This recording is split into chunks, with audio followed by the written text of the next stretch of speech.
"Jangan masuk!" Aku berteriak, tapi sudah terlambat. Pintu kamar mandi terbuka, dan di sana berdiri Pak Rahmat, ayah tiriku, dengan wajah pucat seperti melihat hantu. Tangannya gemetar memegang gagang pintu. "Dinda, kenapa ada?" Suaranya putus. Dia melihatnya. Dia melihat semuanya. Dan dalam sekejap, kehidupanku yang sempurna runtuh seperti istana pasir. Tapi untuk mengerti bagaimana kami sampai di titik itu, aku harus kembali ke 3 bulan lalu. Ke hari ketika ibu menikah lagi dan membawa orang asing itu ke dalam hidupku. Namaku Dinda Saraswati. Usia 22 tahun, baru saja lulus dari Universitas Gadjah Mada dengan gelar sarjana psikologi. Aku kembali ke Yogyakarta setelah 4 tahun merantau, dan rumah masa kecilku sudah tidak sama lagi. Ibu menikah 6 bulan lalu, pernikahan cepat yang membuatku syok. Pak Rahmat Wijaja, 48 tahun, pengusaha properti yang sukses. Ayahku yang asli meninggal ketika aku berusia 15 tahun, dan ibu butuh waktu 7 tahun untuk move on.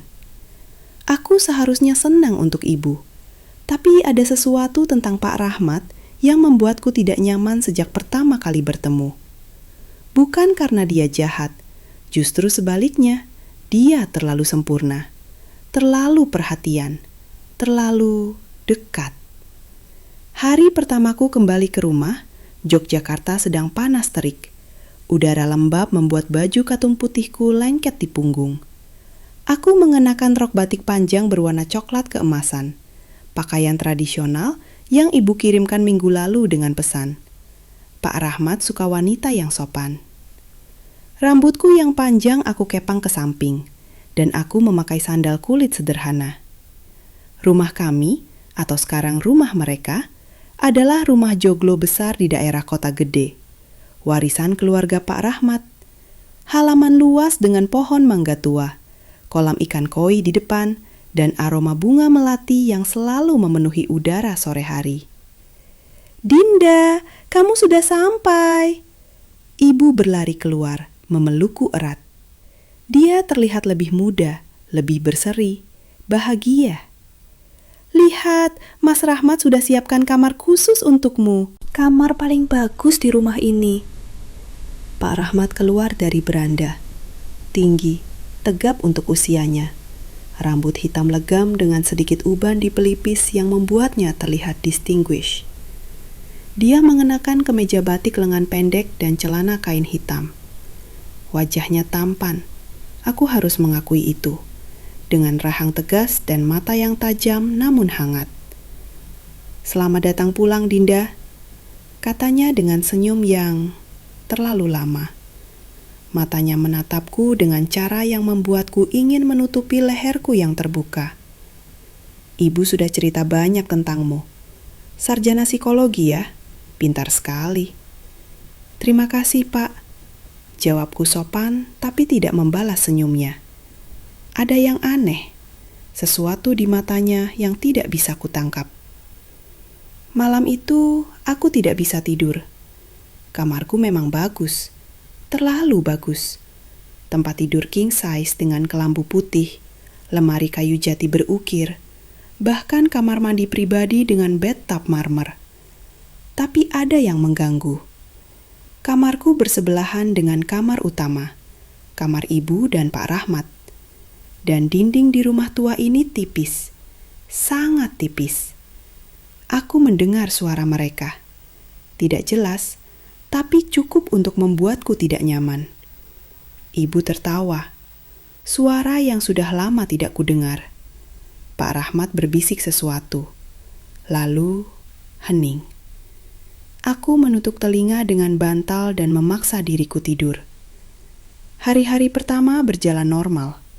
Ibu bekerja sebagai guru SD, berangkat pagi, pulang sore. Pak Rahmat punya kantor di rumah. Ruangan besar di sayap kiri rumah yang selalu terkunci. Dia bilang dia bekerja dari rumah sejak pandemi dan lebih suka begitu. Aku mencari pekerjaan, mengirim CV ke berbagai klinik psikologi di Yogyakarta.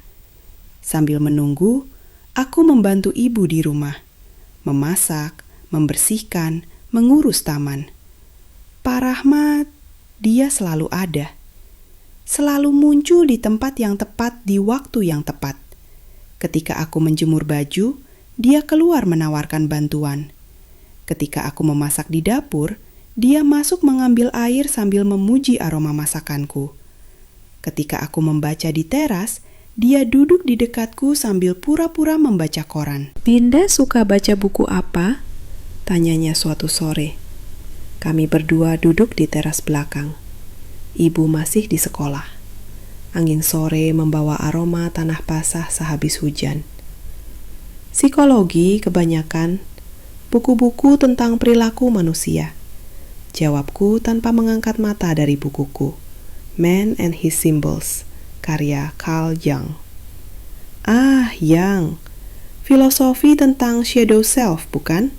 katanya, membuatku terkejut. Bagian gelap dari diri kita yang kita sembunyikan dari dunia. Aku menatapnya. "Pak tahu, Jung." Dia tersenyum, senyum yang tidak sampai ke matanya. "Aku baca banyak hal, Dinda, termasuk tentang apa yang membuat orang melakukan hal-hal yang mereka tahu salah, tapi tetap mereka lakukan." Jantungku berdegup cepat. Ada sesuatu dalam nada suaranya, sesuatu yang gelap. "Kenapa Pak tertarik dengan itu?" tanyaku, berusaha terdengar santai. Dia menatapku lama, terlalu lama. "Karena kita semua punya rahasia, Dinda. Bahkan orang yang paling sempurna sekalipun." Aku tidak menjawab. Aku berdiri dan masuk ke dalam rumah, merasakan matanya mengikutiku. Malam itu aku tidak bisa tidur lagi. Kata-katanya bergema di kepalaku. Kita semua punya rahasia. Apa rahasianya? 2 minggu kemudian, semuanya berubah. Aku bangun tengah malam karena haus. Rumah gelap dan sunyi. Aku berjalan ke dapur dengan hati-hati, tidak ingin membangunkan siapapun. Lantai marmer terasa dingin di kaki telanjangku. Ketika aku melewati ruang kerja Pak Rahmat, aku melihat cahaya dari bawah pintu. Dia masih bekerja, jam 2 pagi. Aku seharusnya langsung pergi. Tapi rasa ingin tahuku sebagai sarjana psikologi, atau mungkin hanya sebagai gadis yang curiga, membuatku berhenti. Aku mendekat. Pintu tidak tertutup rapat, ada celah kecil, dan aku melihat. Pak Rahmat duduk di depan komputernya, tapi dia tidak bekerja. Di layar komputer, foto. Banyak foto. Foto kuanta wanita muda. Sangat muda. Beberapa aku kenali.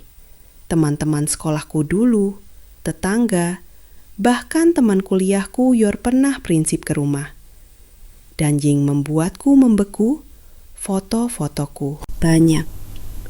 Dari akun media sosialku, dari album keluarga, bahkan beberapa foto yang sepertinya diambil tanpa sepengetahuanku. Foto ketika aku sedang di taman, di dapur, bahkan sedang tidur siang di sofa. Tanganku menutup mulut, menahan teriakan. Pak Rahmat menzoom salah satu foto, fotoku dengan dress putih di wisuda. Dia menyimpannya ke folder dengan nama Dinda Spesial. Aku mundur perlahan, kaki gemetar. Jantungku berdetak sangat kencang sampai aku takut dia mendengar. Aku berlari kembali ke kamar, mengunci pintu, dan duduk di lantai sambil menangis dalam diam. Apa yang harus kulakukan? Aku tidak bisa tidur malam itu, dan malam-malam setelahnya. Aku mulai mengamati Pak Rahmat dengan cara berbeda. Setiap tatapannya, setiap senyumnya, setiap kali dia kebetulan berada di ruangan yang sama denganku, semuanya tiba-tiba terasa mengancam. Aku tidak bisa bilang ke ibu. Dia terlihat sangat bahagia. Untuk pertama kalinya sejak ayah meninggal, aku melihat ibu benar-benar hidup lagi. Bagaimana aku bisa menghancurkan itu dengan tuduhan yang aku bahkan tidak yakin apa yang kuduga. Mungkin dia hanya mengkoleksi foto. Mungkin itu tidak berbahaya. Mungkin aku overthinking. Tapi 1 minggu kemudian, aku menemukan sesuatu yang lebih buruk. Ibu pergi dinas ke Jakarta untuk seminar 3 hari. Aku dan Pak Rahmat sendirian di rumah. Situasi yang sangat kuhindari. Tapi ibu sudah berangkat sebelum aku bisa protes. Hari pertama, aku mengunci diriku di kamar. Keluar hanya untuk makan, dan itu pun cepat-cepat. Pak Rahmat mencoba mengajak bicara, tapi aku selalu punya alasan untuk pergi.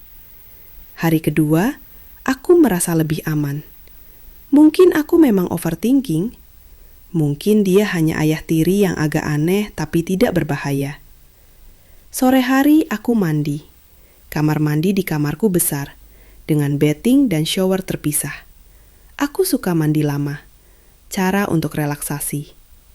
Aku mengisi bathtub dengan air hangat, meneteskan essential oil lavender, dan merendam tubuh sambil membaca. Aku mengenakan handuk mandi merah marun yang panjang, menutupi dari dada sampai lutut.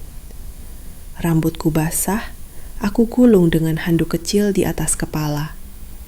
Tiba-tiba aku mendengar suara. Suara kecil, seperti klik. Aku menoleh ke arah pintu. Tertutup. Tapi ada sesuatu yang aneh. Ada bayangan di bawah pintu. Bayangan yang tidak bergerak. Jantungku mulai berdebar. "Siapa di sana?" teriakku. Tidak ada jawaban. Bayangan menghilang. Suara langkah kaki menjauh. Aku keluar dari bathtub, jantung berdegup kencang. Aku membuka pintu kamar mandi perlahan. Tidak ada siapa-siapa. Tapi di lantai, tepat di depan pintu, ada sesuatu. Sebuah kamera kecil. Kamera tersembunyi. Tanganku gemetar ketika mengambilnya. Itu masih merekam. Lampu merah kecil berkedip. Aku merasa mau muntah. Dia merekamku. Dia meletakkan kamera di kamar mandiku. Kemarahan menggantikan ketakutan. Aku keluar dari kamar dengan kamera di tangan. Masih mengenakan handuk, rambut masih basah. Aku berjalan langsung ke ruang kerja Pak Rahmat dan mendobrak pintu. "Jangan masuk!" teriak suara dari dalam. Tapi aku sudah terlalu marah untuk peduli. Aku membuka pintu dan membeku. Pak Rahmat berdiri di sana. Wajahnya pucat. Tapi bukan itu yang membuatku syok. Di dinding ruang kerjanya, yang biasanya tertutup, terpasang puluhan foto. Foto perempuan-perempuan muda. Dan di tengah-tengah, seperti altar, fotoku. Foto besar dari wisuda, dikelilingi foto-foto kecil lainnya. "Dinda," suaranya gemetar. "Bukan seperti yang kamu pikir." "Bukan seperti apa?" Aku berteriak, mengangkat kamera. "Kamu meletakkan ini di kamar mandiku. Kamu stalker. Kamu orang sakit." Dia melangkah maju. Tangan terangkat seolah menenangkan binatang buas. "Dinda, tolong dengar. Aku bisa jelaskan. Aku punya masalah. Aku tahu itu salah. Tapi aku sedang terapi. Ibu tahu tentang ini?" Potongku, suaraku dingin. Dia menggeleng. Air mata mulai keluar. "Kumohon jangan bilang ibumu. Dia tidak tahu. Aku berjanji akan berhenti. Aku sudah menghapus semuanya." "Bohong," teriakku. "Aku lihat komputermu seminggu lalu. Kamu tidak menghapus apa-apa."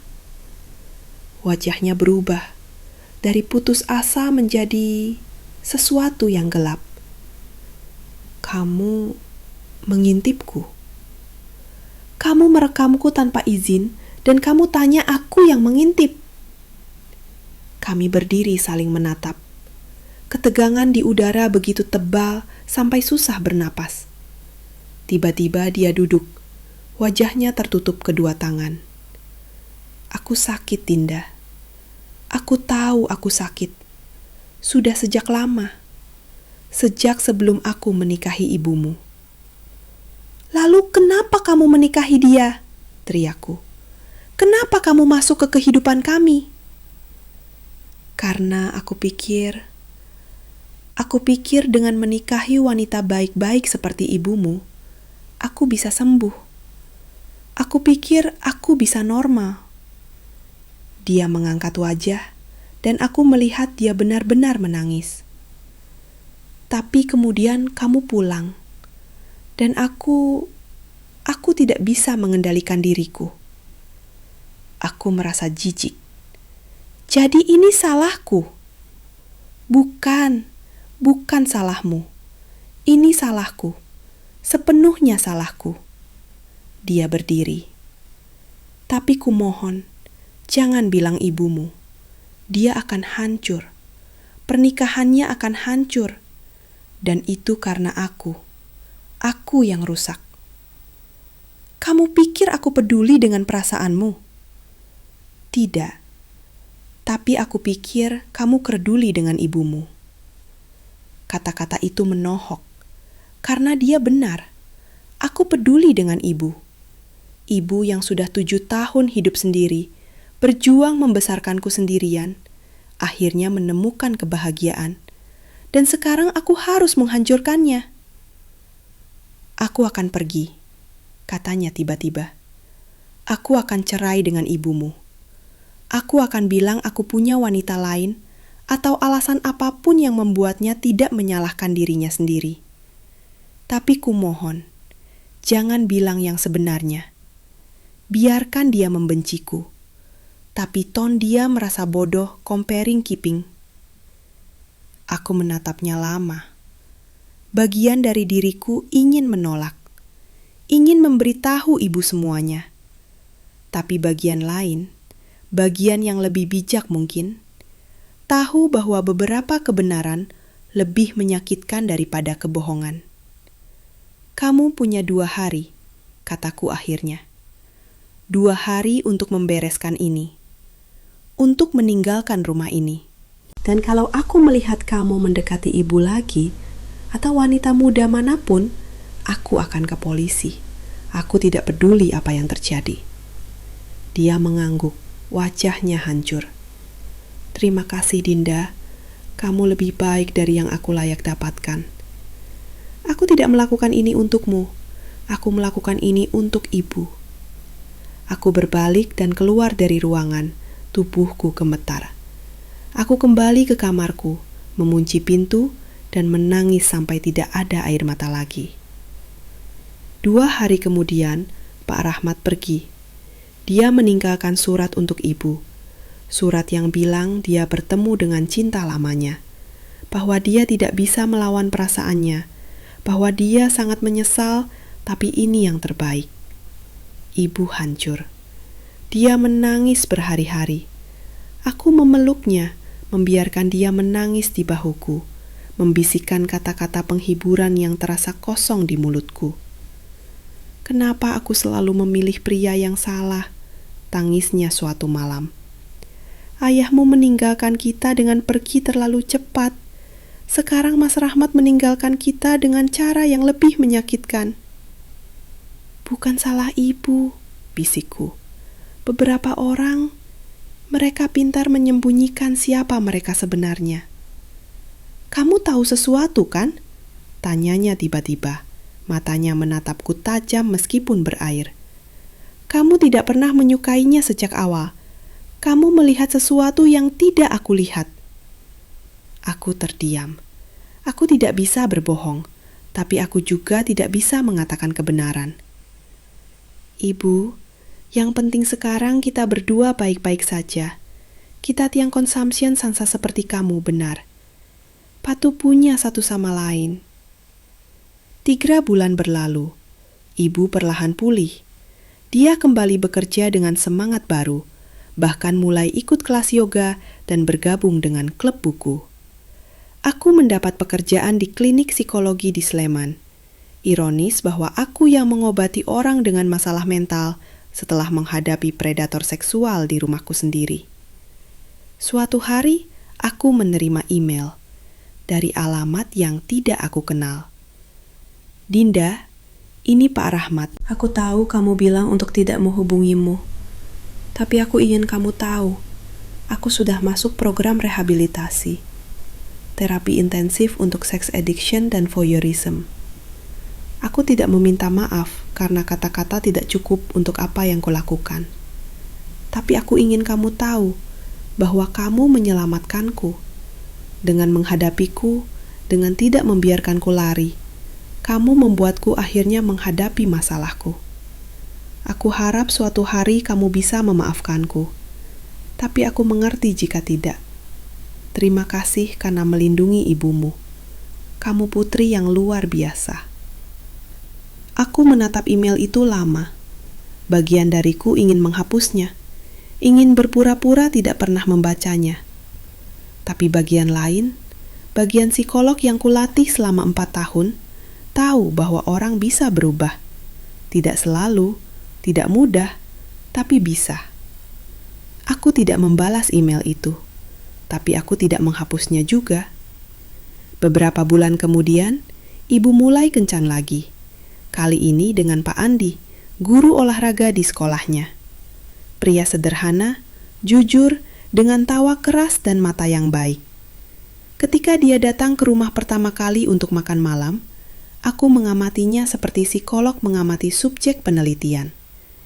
Dinda, kamu membuatku gugup dengan cara kamu menatapku, katanya sambil tertawa. Aku merasa sedang diinterview untuk posisi presiden. Aku tersenyum, senyum pertama yang tulus dalam beberapa bulan. Maaf Pak Andi, kebiasaan buruk. Tidak apa-apa, aku senang kamu protektif terhadap ibumu. Itu menunjukkan kamu menyayanginya. Sangat, jawabku, melirik ke arah ibu yang sedang di dapur. Sangat menyayanginya. Malam itu setelah Pak Andi pulang, ibu duduk di sebelahku di sofa. Jadi, apa pendapatmu? Dia baik, jawabku jujur. Tapi ibu tidak perlu terburu-buru. Take your time, kenali dia dengan baik. Ibu tersenyum sedih. Aku belajar pelajaran berharga dari Mas Rahmat. Kadang orang yang terlihat sempurna justru yang paling berbahaya. Aku memeluk ibu, dan kadang orang yang terlihat biasa justru yang paling luar biasa. Bijak sekali anak psikologi, gurau ibu sambil mengecup keningku. Malam itu ketika aku berbaring di tempat tidur, di kamar yang sama yang pernah terasa seperti penjara, aku merasa damai untuk pertama kalinya. Mimpi buruk masih datang sesekali.